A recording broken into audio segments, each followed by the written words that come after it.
Dan hari ini pula kita lihat ada pimpin-pimpin pekerja, pimpin kesatuan kerja yang diberikan hak di bawah akta ini untuk mereka memperjuangkan masalah pekerja-pekerja mereka. Dan kita lihat hari ini ramai pula pekerja-pekerja, pimpin-pimpin union yang diambil tindakan. Ada yang dibuang kerja, ada yang didakwa. Sampai ada 4 tahun, 5 tahun pimpin bekerja didakwa, tak ada keputusan. Sampai sekarang ini, saya ada kes. Kita lihat, bukannya sikit. Kalau saya tengok yang ada pada saya ni ramai. Ini daripada pemimpin daripada kereta api Tanah Melayu Berhad pun. Pimpin union pun dia ambil tindakan. Apa salahnya? Hanya buat piketing. Piket ni hak dia. Dan kita tahu bahawa piket ini hak pekerja. Dan dia piket pula tidak tertakluk di bawah akta perhimpunan aman. Tak perlu mendapat perintah polis. Asalkan dia buat di luar waktu kerja. Tetapi kita dapati bahawa, dan ini juga kita minta pihak polis supaya siasat. Saya juga dapat aduan.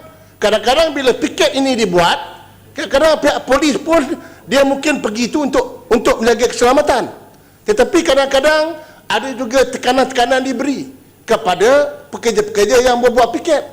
Dan kita tahu bahawa apabila pekerja-pekerja ini membuat piket, dah tentu majikan ini akan malu. Lebih-lebih lagi apabila masuk dalam surat khabar di dalam media. Dan akhirnya yang menjadi mangsa ialah pemimpin persatuan sekerja. Banyak ni. Saya tengok yang ada pada saya ni, Presiden of the National Union of Flight Attendants Malaysia, NUFAM pun kena. Bukan saja dia kena, ada lagi 5 orang member union pun kena. Ini Union Leader of Bank Employee, NUBE pun kena. Vice Presiden pun kena tindakan buang kerja. Ini lagi ramai lah. Kalau saya nak tengok saudara-saudara yang ada pada saya tak kurang daripada 9 persatuan pimpin-pimpinnya.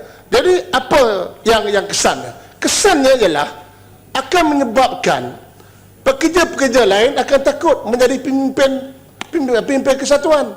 Dan kita tahu, saya percaya kalau Kementerian jawab, dia akan beritahu bahawa pemimpin-pemimpin unit ini dia ambil tindakan bukan kerana dia bertindak sebagai pimpin union. Tentulah dia kata bahawa pimpin union dia ambil tindakan kerana kesalahan-kesalahan tata tertib. Sebagai contoh, salah guna email. Sebelum dia jadi pimpin union, dia boleh guna email 2 tahun. Bila dia jadi pimpin union, dia guna email. Bila dia mengambil tindakan piket, sudah salah guna email. Waktu dia tak jadi pimpin union, boleh guna email. Tak salah. Bila dia jadi pimpin union, dia salah kena email, sebab itu dia jadi cari sebab untuk dia dibuang kerja. Ini akan memberikan tekanan kepada pemimpin-pemimpin union, pemimpin kesatuan sekerja. Akhirnya tak ada siapa yang berani nak jadi pemimpin union. Kalau kita dah tak ada siapa yang berani jadi pemimpin union, bagaimana kita nak menegakkan keadilan di bawah akta perhubungan perusahaan ini yang kita dah 3-4 kali pindah hari ini.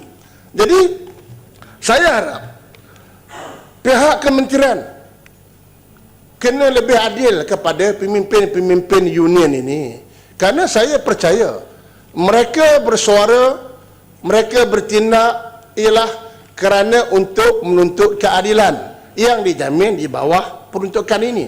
Tetapi kalau pemimpin union sudah mula ditekan, sudah mula diambil tindakan, dibuang kerja dan tidak ada pembelaan sampai 4 tahun 5 tahun, kesnya tergantung macam itu saja, maka bagi saya ini satu ketidakadilan kepada pimpin-pimpin pekerja.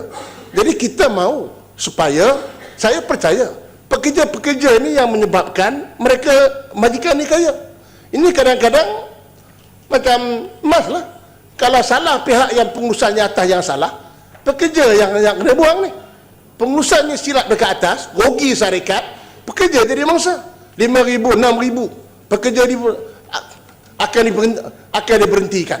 Jadi sebab itu saya percaya bahawa apabila pemimpin kesatuan menyuarakan pandangan mereka, itu datang daripada suara hati mereka sebagai pekerja, dan mereka mestilah diberikan layanan yang adil. Dan kalau mana-mana pimpin kesatuan sekerja diambil tindakan tata tertib ataupun diambil tindakan buang kerja, yang ini saya minta sangat-sangat supaya pihak kementerian mestilah memberikan orang kata